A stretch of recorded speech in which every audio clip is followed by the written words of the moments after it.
Hi, this is Scott Mendelson. I'm a film reporter with TheWrap, and I'm here with Joseph Kapsch, who is a TV reporter and a contributor for TheWrap.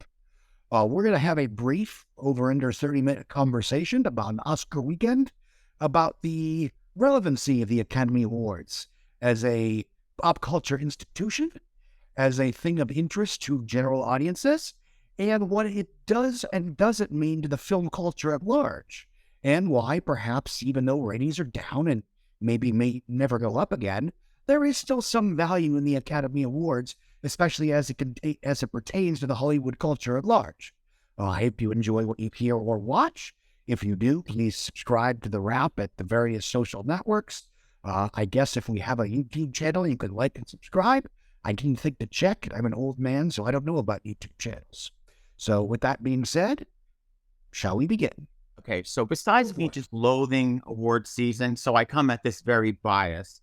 I remember Matt Damon said one of the most brilliant things, I think about 10 years ago, that I still agree with. And he said, Oscars should be voted on 5 years after the year that you're in.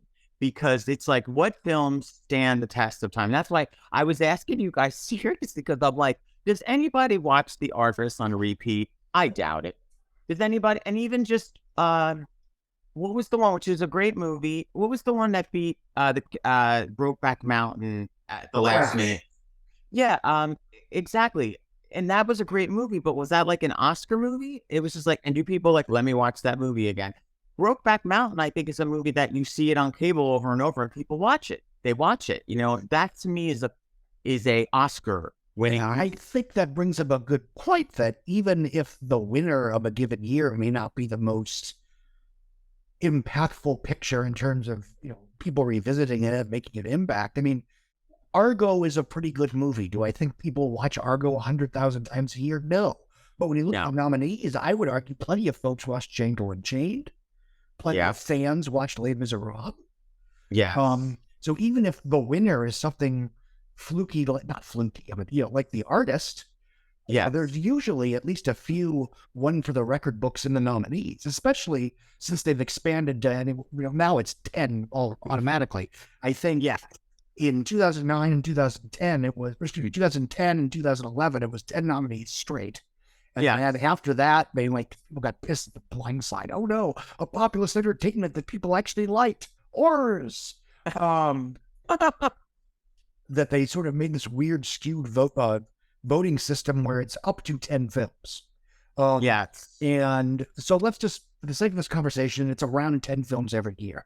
And I think the point of that was to have a more inclusive, both demographically and inclusive in terms of, you have some well-liked blockbusters, you have some Oscar season pictures that kind of caught on, and you have some critical darlings that, frankly, most regular moviegoers don't see. And I think that's sort of the best way to do it. Yes, but that's the part of the awards season, though, that the point I was trying to drill home as we were speaking about this yesterday was that it's so contrived. And I know I'm on a platform with you right now, and we are one of the sites. Like, let's not pretend that it's not a trade, that the whole award season, we know this business. It's, it's the for your consideration. It's so contrived that it's like, I wish that it didn't have to be that a studio decides, like, in these are the films that we are putting forward. These are the actors. And it's like, why can't it just be an organic process? I think there is something to be said about when you guys made the point, like the younger kids in the room, I say the kids, but they were saying no one just cares about awards, which is true to a certain degree. But I think it's because they're too savvy and they realize that it's not an authentic process. It's a contrived thing. Yes and no. And there's always been a skewed situation where, like, these 24 films that are designated as contenders by and I say this without a criticism because they're very good at what they do, the Oscar bloggers and the Oscar commentators, the Sonia Stones, the David Pollins, and the Jeff Wells, and whatever. Sonia Stone's been doing this she was sort of one of the first. She was one of the first. And David Pollin, though, I have to say, cracks me up because a lot of the times, I mean, he's such a curmudgeon, but a lot of what he says, I agree with. Oh, yeah. We know each other. I'm a fan. Yes. To a certain extent, I was sort of his, unofficial Padawan in the world of box office, but don't tell him. Oh, okay. Pay royalties. Matters knows. But that being said, sometimes what happens is that the studios are surprised by what films catch on and what don't. For example, one reason the Oscar season in 2019 for the year of 2018 was so contentious is going into the season, we all thought that Fox would be pushing Widows, which is a graphic action thriller with Viola Davis from Steve McQueen. Universal thought they'd be pushing First Man, which was an acclaimed Damien Chazelle picture with Ryan Gosling. That looks great IMAX. Annapurna figured they'd be pushing Barry Jenkins' If Beale Street Could Talk. But those films didn't really click on a commercial or populist level, but Annapurna's Vice did better. Universal's Green Book kind of out of nowhere became an audience favorite. They were surprised by that. They were. Of course, Bohemian Rhapsody was the biggest grossing straight drama of all time. It made $900 million. Yeah. So those are the three films that those studios by default ended up pushing. So you had this weird skewed, and this is sort of in a film Twitter bubble, where it's like, these three comparatively prestigious, acclaimed, and inclusive pictures were pushed out in favor of these white people hero's journey or white savior movies or whatever. Yeah. This movie's problematic or whatever. It was like, in this case, in a skewed way, the market decided. And I think, well, that's the thing that it's interesting you just brought that up, because the diversity angle also, when you speak about Oscars, it needed to be diversified. But at the same token, there's a lot of people that would argue that the push for diversity in a lot of ways also affects creative nowadays, in a way that it never, I think, affected it before. And you'll talk to some producers and writers and directors, off the record, and they will say that, or even casting directors. It's a different. Got to remember, when I was covering awards back in like the envelope, we're talking 2008, 2007, 2006. This is a world away from where we're at now, right? And that was just beginning the drumbeat of just how it needed to diversify. And I remember stepping into awards when the Academy was pure old man, white, old straight man. And it was just interesting to watch those seasons, because it was just they were predictable. At least now you get a little bit as the season starts, and then you see sort of what's happening. But I feel there's a more element of surprise with the diversified Academy. You know what I'm saying? And my feelings on diversity, commercially speaking, 9 times out of 10, a more diverse, inclusive cast is better for art. However, I think there's an unfortunate misnomer, for lack of a better word. I mean, people will not show up for a piece of art that they otherwise are not interested in because it happens to be inclusive or representative. Yes. However, I have long argued, and I think this backs me up, that it will also very rarely be a deal breaker for a piece of art that people already want to see. And that's when J.J. Abrams and Kathleen Kennedy were trying to prove with The Force Awakens. It's like, look, people like John Boyega and Daisy Ridley could absolutely front a Star Wars movie. People are show up anyway. It's Star Wars. Yeah. And that's good. But you also have a situation where a lot of people online that are talking about diversity and inclusivity, I would argue, really just mean that they want the content that they already consume to be diverse so they can feel good about consuming it. And I've been whining about that since Whippet bombed in 2009. Yep. No, wait. The interesting thing that you bring up about the Star Wars, as that's a mixed blessing though too, because then those actors and actresses, and I would have to bring up IMDb, but what has Daisy Ridley done since, really? Daisy Ridley may have become the Mark Hamill of the new franchise. We'll see. Okay. But John Boyega's been booked and busy for, it's been a lot of, underseen, just a good movie pictures that quote unquote regular moviegoers don't seek out, stuff like Breaking and Attack the Block, which was his breakout vehicle in 2011. Yeah. And I was the one just rioting like crazy in 5 years ago when, if you like Black Panther, great. Go see John Boyega in Pacific Rim Uprising. Because that's just a case where the actor didn't have to be black. It's just, why not? Yes. Well, that's interesting because I am not a superhero film guy, and Black Panther is one of the two that I went to the theater and actually saw. Black Panther, Wonder Woman. And it was like, it's like, I just not my thing. Superhero movies are just not my thing. Then I would say to that, my wife tends to say the same things, like, just stick to the good ones. Because, if you don't feel a need to see all of them for whatever reason, then if the only superhero movies you've seen are The Dark Knight, Guardians of the Galaxy, Wonder Woman, and Black Panther, then you might like that genre.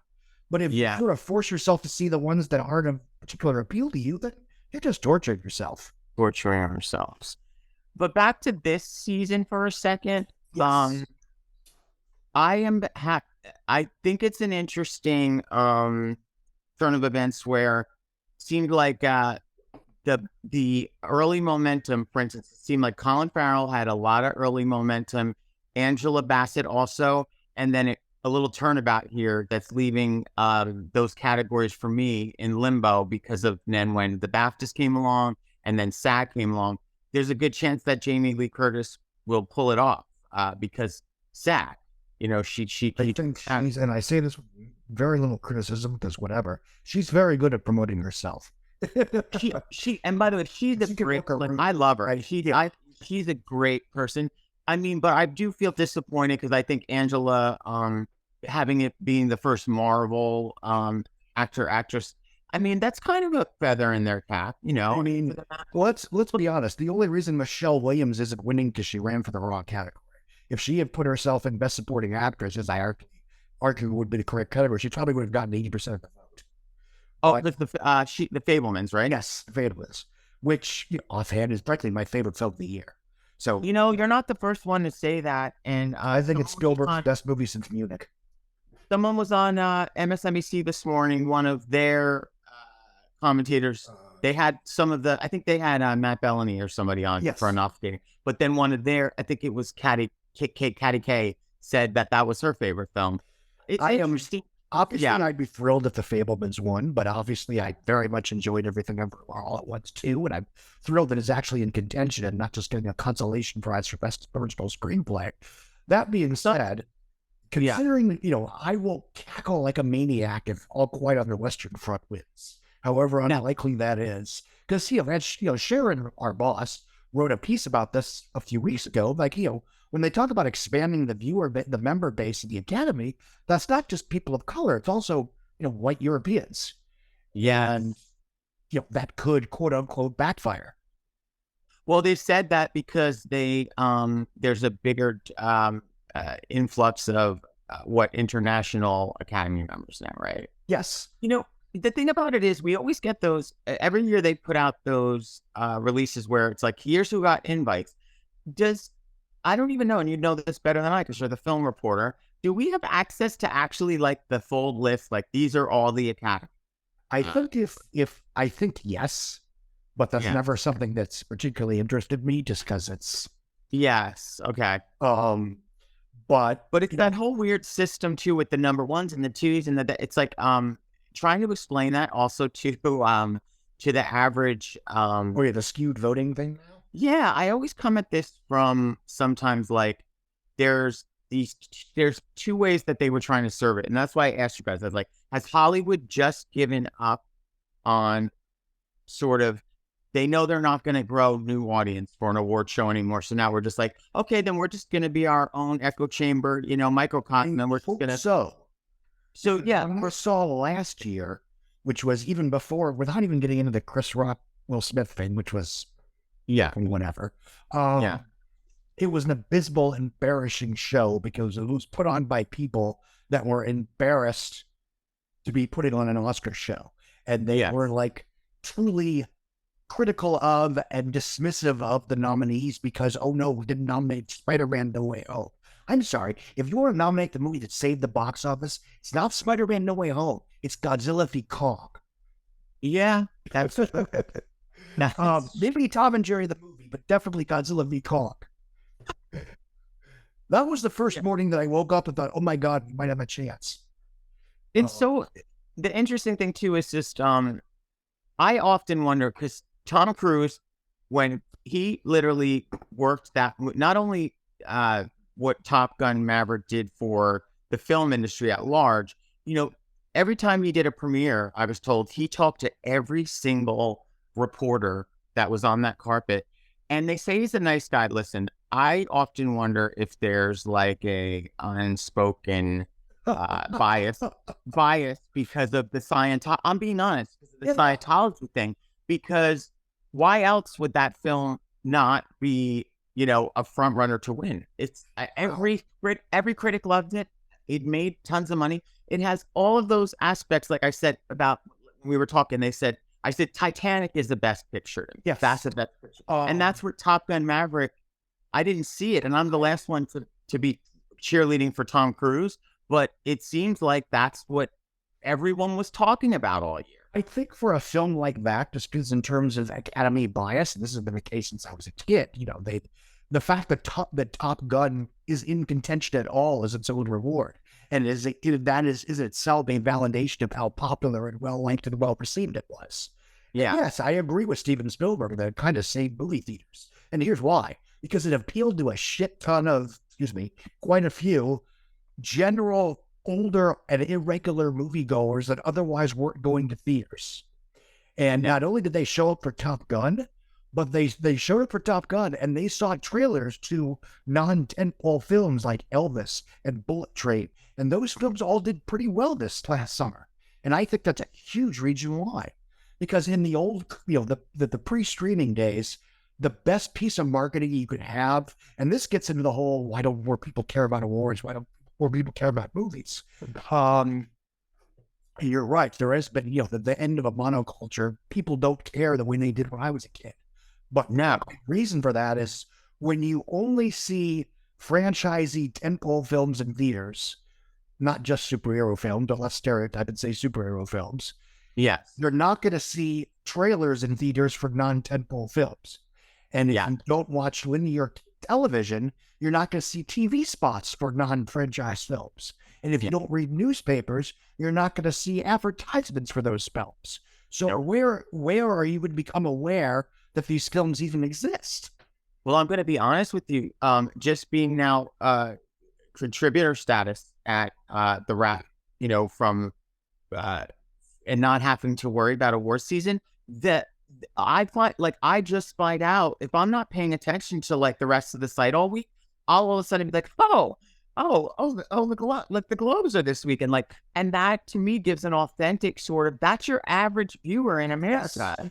You know what I mean? It's only Hollywood aficionados and film buffs and really hardcore people that are going to know that, and industry people. But it's literally would be the SAG Awards. But how grateful I was that when I do see it pop up, I'm like, oh my God, 10 years of my life sucked up by covering that. And it's just, listen, it drives a big portion of the financial for our business. So I'm going to rank on it, but it's just not something I particularly want to cover anymore. Well, and I totally sympathize with that. And I try to, and this is something I talk a lot about, both in my writing and frankly on Twitter, because I think the film discourse that exists online is very much in a bubble for people that by default pay a lot of attention to stuff that quote unquote civilians don't.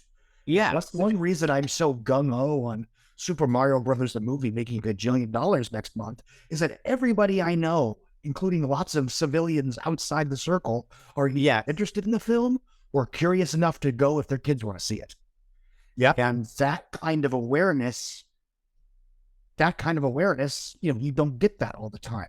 One way that I knew that Top Gun was breaking out beyond the circle was that civilians in the real world were making jokes about Glenn Powell being on an airplane. Yes. And it's a supporting character in a Top Gun movie, and they knew his character name and they knew the actor well enough to say, hey, the pilot wants to, meet you, blah, blah, blah. The other thing was, which is why I immediately was always attracted to digitally native journalism, is that we get a good idea of stuff going broad by our traffic. And when we write about something, when all of a sudden you're like, oh, okay, this has got interest. And even before it'll surprise some, even the executives that like you might have spoke to for a story, or some of the sources, because they're like, really, it's doing well. I'm like, you're like, yeah, it's like gangbusters. But I like that. Even then, I would say there is a certain. It's not. I've never, my work. I've never found it directly proportional in that, everybody in the TV world has to write about, Breaking Bad and Ted Lasso, Game of Thrones, but the quote unquote populist shows like, the Big Bang Theory or Criminal Minds, that doesn't move the traffic, but it gets the viewership. It does get, and that's why you get this weird schism of when something kind of gets both, like Yellowstone, it's a gold mine because people are seeing it and people are reading about it. And people are people that don't generally read entertainment journalism. Exactly. I still will say though, and that's why I've always loved covering television more. There's just something different about film where there is a segmentation of film, whether it be producers or creators, there's an elitism about it that I think where television is a much cooler, sort of down to earth industry to cover. I don't know. That to me is what, I think contributes to the lack of interest sometimes to these award shows. Like how many awards we have to have DJ, we have to have PGA, we have to have SAG, it's a lot.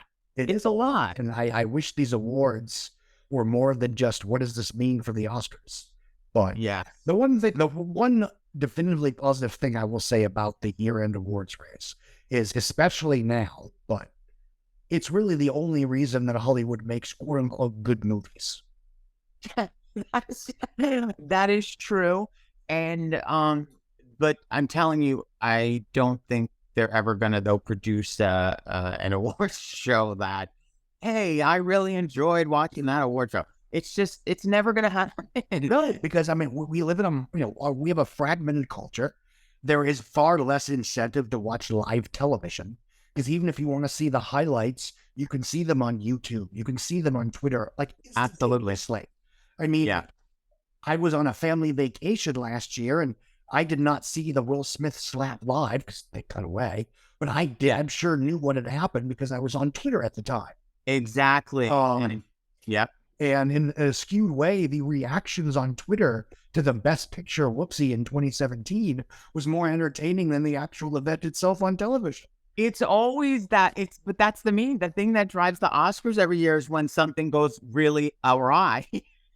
Like people are waiting for that moment. Yeah, people just watch less live television in general, and you have so many options that when the Oscars were getting 40, 50, 60 million viewers, this was partially back when you had 4 broadcast networks, a little bit of cable, but otherwise you have to put in the effort to put a tape in your VCR. So you just watch it because it's on.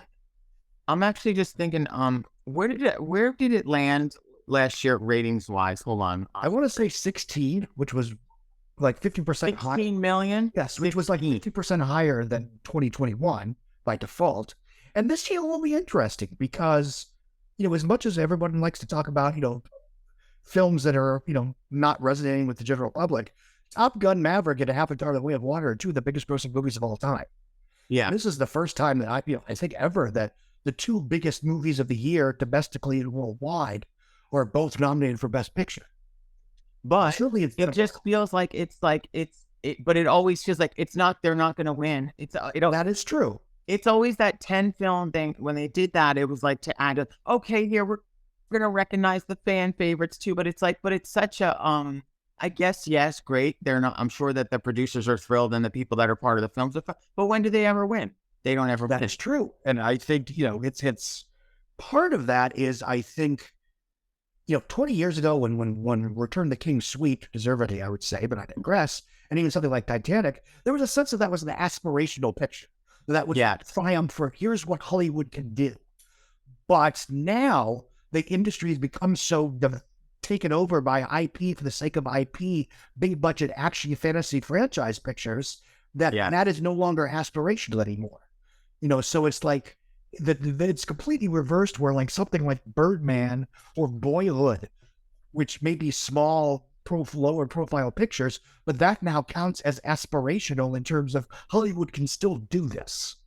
Yes. So I think now sometimes when a comic book movie like Black Panther somehow becomes aspirational by virtue of its quality, its success, and its demographic milestones, then there's enough goodwill to get in there. I was genuinely surprised that Wonder Woman didn't sneak in 2017. It's a little better movie. I'm looking forward. Seriously. Wait, I'm looking right now. What happened in 2021 that it was 10.4? Is that that was the pandemic year? The pandemic. Everything was like on streaming, and by default, all of these films were incredibly fragmented in terms of culture because if you didn't subscribe to this streaming service, you had no access to it. It's so interesting though, as I'm looking at this though, because the chart by numbers, but when we're talking ratings, 2014 was the last time it saw 43.7, right? So, and then it just started declining every year.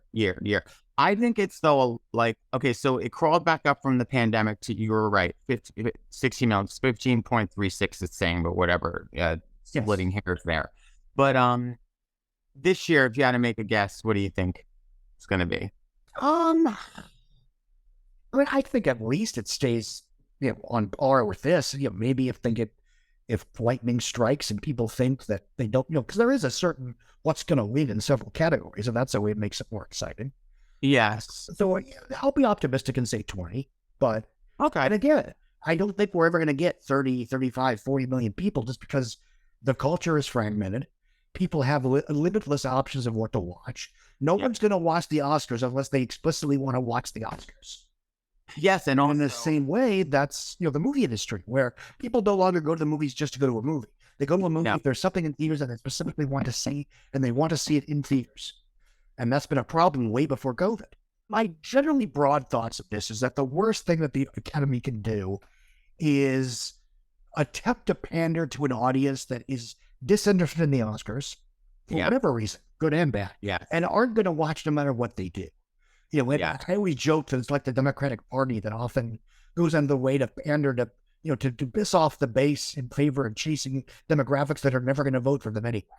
Yeah. And I think that's what we saw last year. That's what the show to me felt like. It's like they were trying to appeal to people that did not like the Oscars, did not want to watch the Oscars, and thought the Oscars were stupid. And all they did was piss off and anger the people like me that, I know it's silly, but I still enjoy watching the Oscars. I like movies.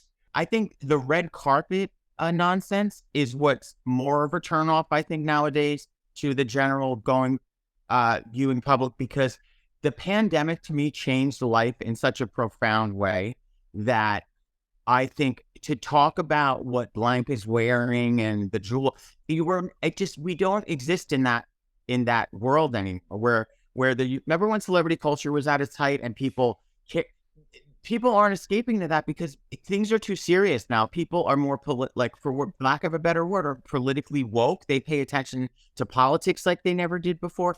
And it's like, who gives, no offense, a shit what designer anyone's wearing? I truly think that the red carpets are a show killer at this point. It's nonsense for like 2 hours. There's clearly been a change in terms of how we consume and how we deal with our bread and circuses. And I do think there is a younger breed of critic / pundit / journalist that does feel the need that their entertainment also be of a certain morality. I agree. I'm annoyed with that because, I think the various not a white guy filmmakers are entered this ecosystem where it's much harder for them to make the kind of pictures that, Scorsese and Coppola and De Palma were able to make just for the hell of it, because they're held to a different moral standard and drive them nuts. Like, no, give them the same freedom that you gave these people. That you gave the other ones, yeah. But I do agree with that. I wholeheartedly agree with what you just said about this sense of morality. Yeah, there's a lot of the younger generation but good for them, because there's certain aspects, yes, that as a Gen Z guy can be irritating, but then there's other aspects that I'm like, thank God, because they're more they're worried about more global things and the climate change and things like that really are crises in the world, when I was and my coming up- feeling on that is I can multitask. That's true. Why does it have to be either or? That's true. That's, and again, if you don't want to watch the Oscars, don't watch the Oscars. Whatever. I won't judge. But if you're making the Oscars, you really need to make a show for people like me that still want to watch. Because if I you're not agree with that. you're going to lose me too. I agree with that. At this point, it behooves them to just. That's why I think it's interesting because in the staff meeting, there was a lot of different opinions going on, but it was like we're coming to the same general conclusion that it's like, okay, yes, the Academy and Hollywood, I think, is sort of recognizing that just serve the legacy audience at this point because that's it. It's a film buff night that it's for people who love films. It really is. So I'm more of a TV guy. I always have been. Thanks for joining the conversation, guys. If you liked what you heard, follow us on all social media platforms. It's at TheWrap, Instagram, Facebook, Twitter, TikTok, YouTube. We're everywhere. Thanks.